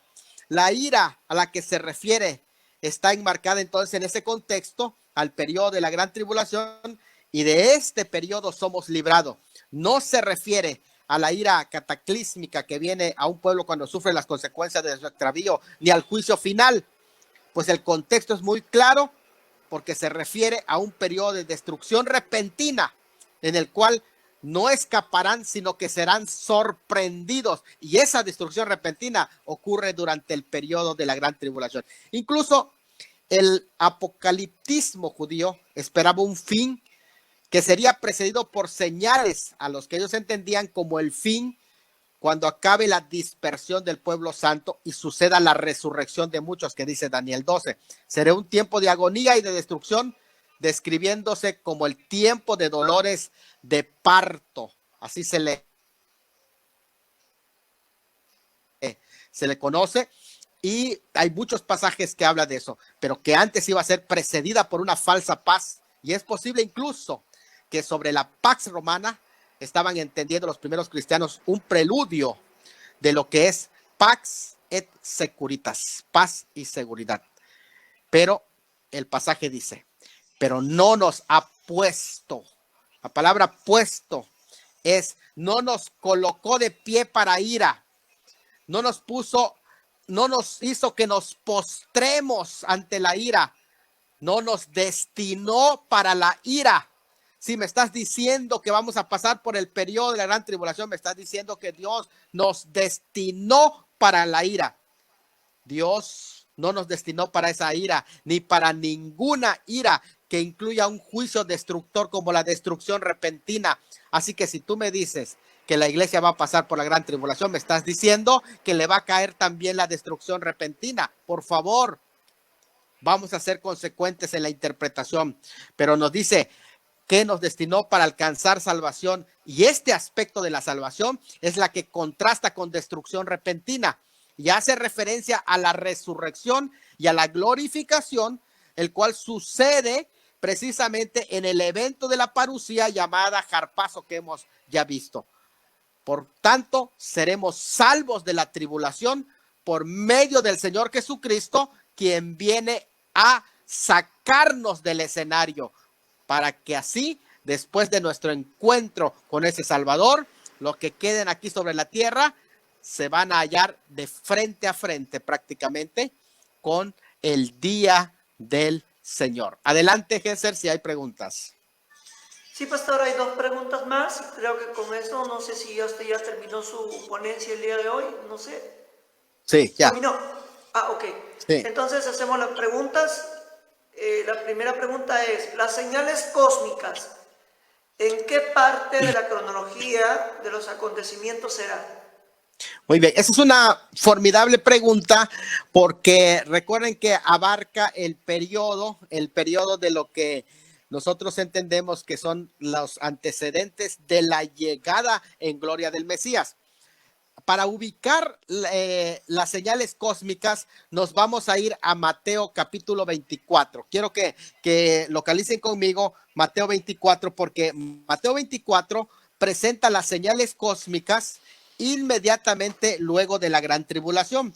Vamos a ver Mateo 24, versículo 29. Recuerden que la gran tribulación se divide en dos periodos de tiempo, que son los principios de dolores, que aparecen Mateo 24, versículos 5 hasta el 8, es principio de dolores. el versículo 9 hasta el versículo 15. El versículo 15 es la mitad de la gran tribulación. ¿Por qué el versículo 15 es la mitad? Porque es lo que Daniel 9:27 menciona como la abominación desoladora. Es decir, a la mitad de la semana el anticristo hace cesar el sacrificio y la ofrenda. El versículo 15. Por tanto, cuando veáis en el lugar santo la abominación desoladora del que habló el profeta Daniel, el que le entienda, comienza lo que se llama la gran tribulación como tal, o los dolores de parto.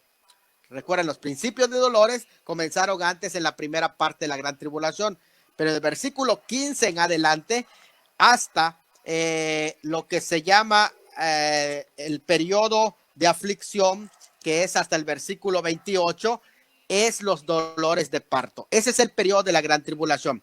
Pero el versículo 29, noten bien que dice: inmediatamente después de la tribulación de aquellos días, ¿qué es lo que pasa? No viene el Mesías inmediatamente, no.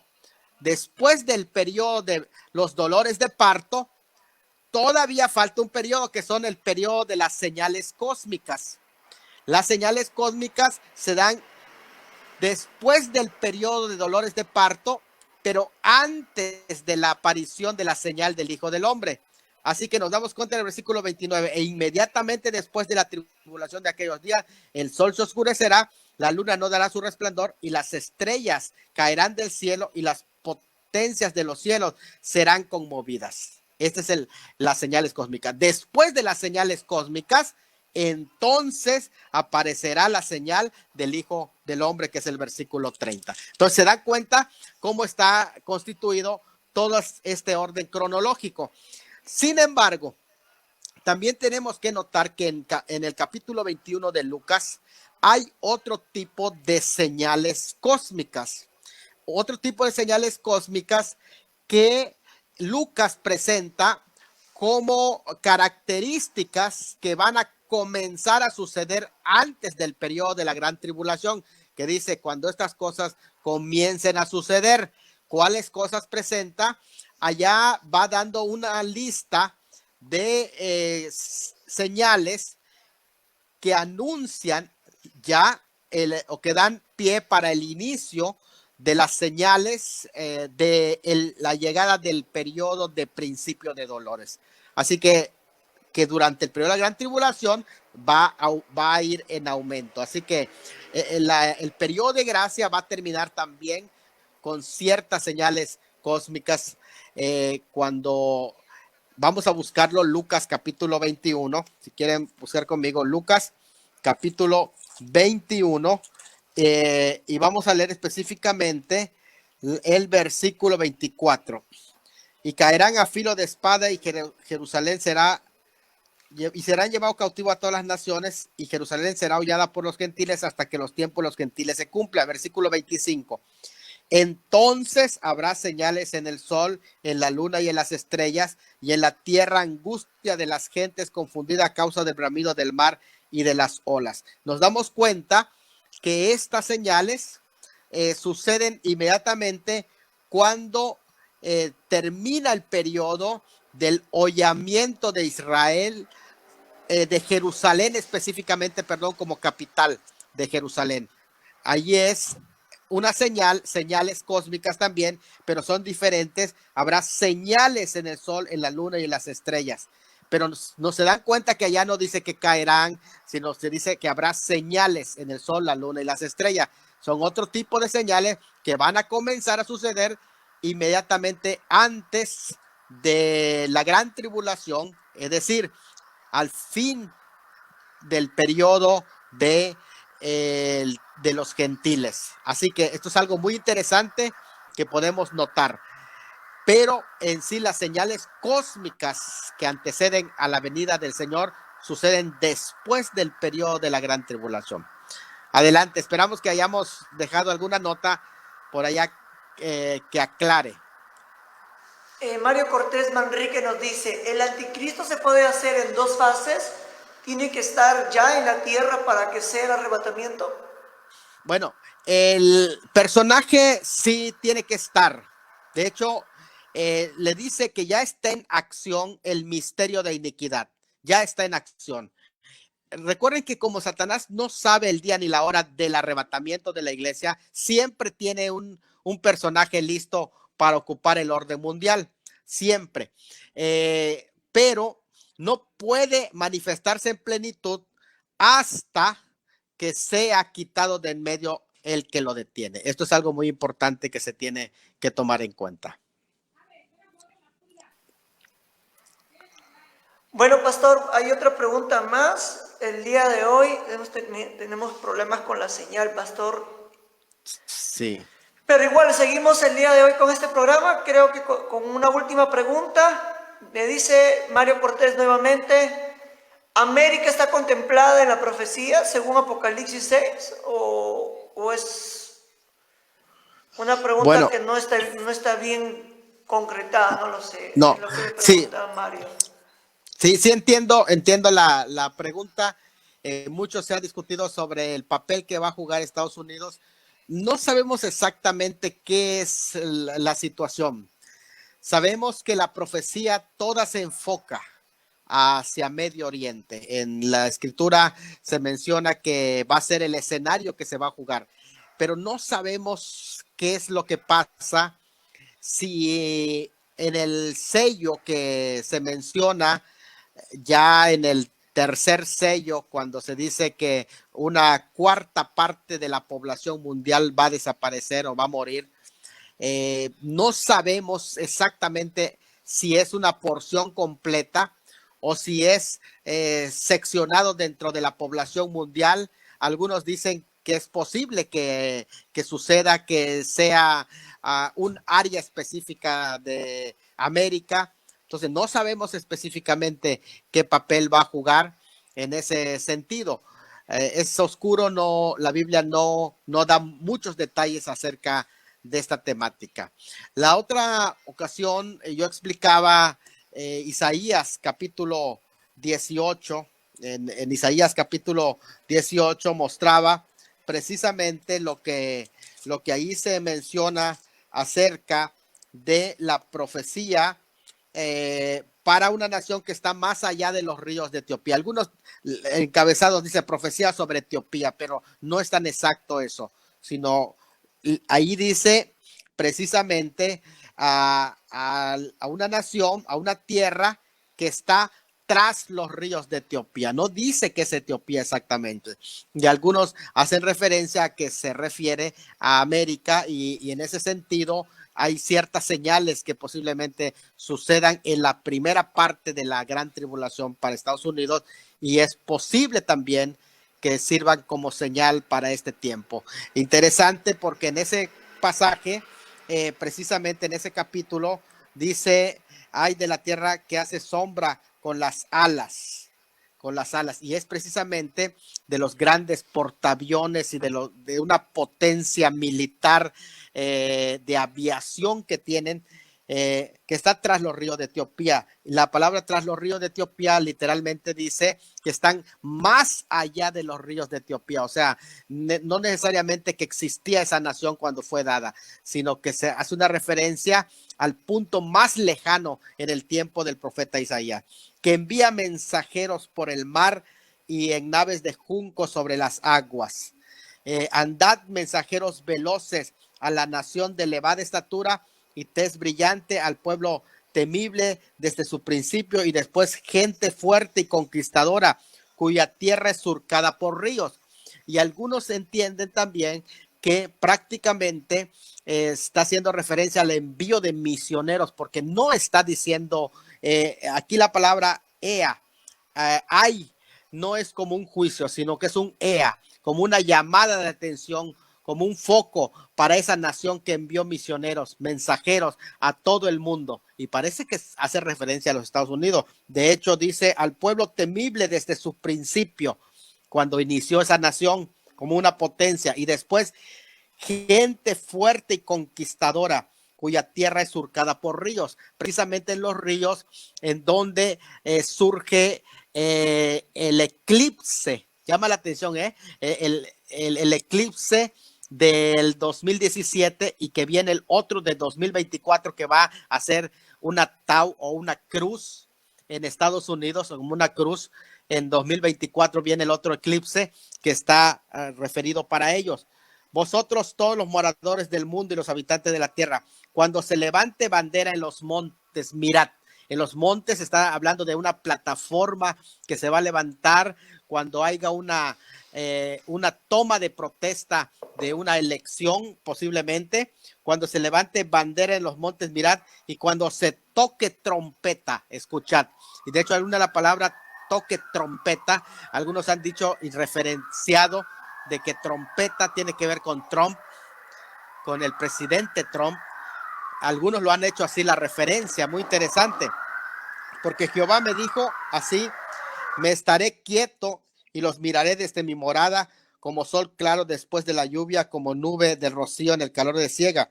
Porque antes de la siega, note bien esto, antes de la siega, cuando el fruto sea perfecto y pasada la flor, se maduren los frutos, entonces podará con podaderas las ramitas y cortará y quitará las ramas. Es decir, antes de la siega van a ser podadas las naciones, o sea, un reacomodo de naciones que se va a estar dando en ese mismo periodo de tiempo, y serán dejados todos para las aves de los montes y para las bestias de la tierra. Sobre ellos tendrán el verano las aves e invernarán todas las bestias de la tierra. Me llama la atención que dice antes de la siega, es decir, que es muy probable que ya estemos viviendo esto y que el antes de la siega se refiera al tema del arrebatamiento. Y dice, en aquel tiempo, de hecho, cuando se usa la palabra en aquel tiempo, generalmente se refiere al periodo del tiempo del fin. Será traída ofrenda a Jehová de los ejércitos del pueblo de elevada estatura. Noten bien, está hablando de este pueblo de elevada estatura y tez brillante, del pueblo temible desde el principio, y después gente fuerte y conquistadora, cuya tierra es surcada por ríos, al lugar del nombre de Jehová de los ejércitos, al monte de Sión, es decir, Jerusalén. Es una referencia a la ofrenda que es llevada en el templo de Jerusalén, por lo tanto, a la reconstrucción del templo. Así que esto llama muchísimo la atención, ¿eh? Estados Unidos en la profecía, bueno, pues ahí lo dejamos para el análisis, y es probable que tenga una parte importante durante el primer periodo de la gran tribulación. Y si eso es así y empieza un conflicto, y si posterior a ello hay una destrucción de acuerdo al jinete del caballo amarillo, donde se dice de una cuarta parte destruida, y si es Estados Unidos, no lo sabemos, pero lo dejamos allá para que lo consideren. Adelante.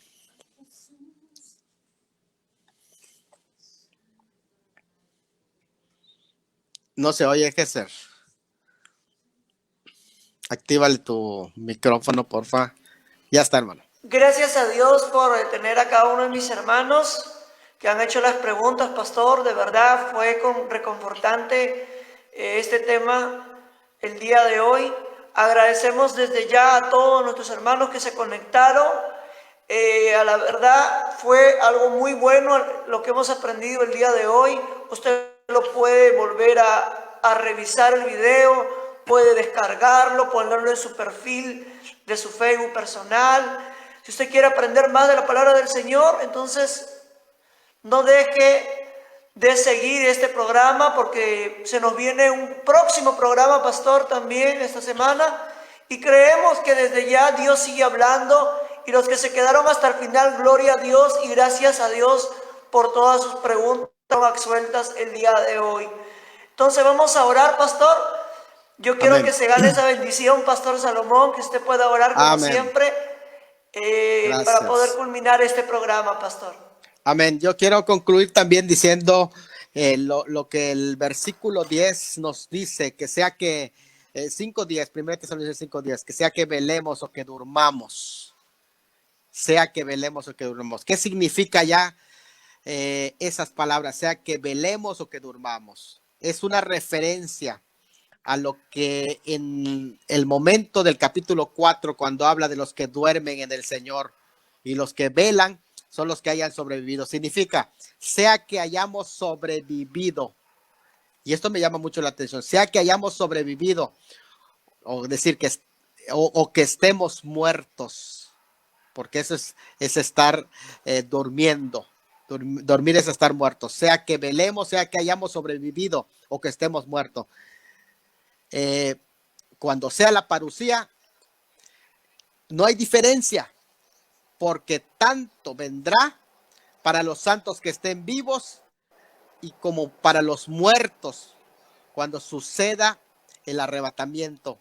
¿Por qué? Porque por ambos murió, por los muertos en Cristo y por los que hayamos sobrevivido. Y me llama la atención el tema como lo traduzco acá como sobrevivido. ¿Por qué?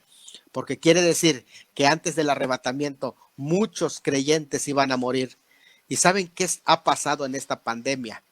Tantos creyentes se han ido con el Señor. Otros estamos sobreviviendo, pero sea que velemos, que hayamos sobrevivido o que durmamos, no nos vamos a perder este hecho. Quiere decir que estamos muy cerca. ¿Saben qué, hermanos? El escudo de un soldado cristiano debería llevar grabado el lema velad y orad. Estar velando porque ya el novio viene por su novia. Y debajo una paradoja que es muy difícil para los cristianos, para la iglesia militante, explicar, que para todos aquellos que aún estamos vivos, escribir en nuestro escudo este lema. Hagamos hincapié en la inminencia, es decir, que puede suceder en cualquier momento, pero neguemos la inmediatez. ¿Qué quiere decir esto? Que nosotros, hermanos, debemos estar preparados porque el Señor en cualquier momento puede aparecer, pero esto nos debe también llevar a estar vigilante y no caer de alguna manera en obsesiones de tal manera que dejemos de servir al Señor.